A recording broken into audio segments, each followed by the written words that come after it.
ফেনীর পরশুরামের সীমান্তবর্তী এলাকায় নো ম্যানসল্যান্ডে খাল খনন করেছে ভারতীয় সীমান্তরক্ষী বাহিনী বিএসএফ। দুপুরে উপজেলার নিজ কালিকাপুর রাঙামাটিয়া গ্রামে এ ঘটনা ঘটে। বিজিবি জানায়, বিএসএফ তাদের দেশের উজানের পানি সরানোর জন্য এই খাল খনন করেছে।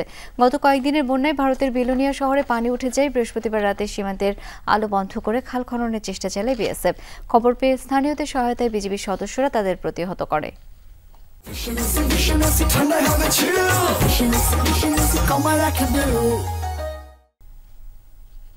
ভারতীয় অংশে টিলা কেটে এই পানিটার তারা সরানোর ব্যবস্থা করছে। এটা করতে গিয়ে নোম্যান্স ল্যান্ডে 20 থেকে 30 মিটারের মতো তারা এই ড্রেনের কাজটি করে।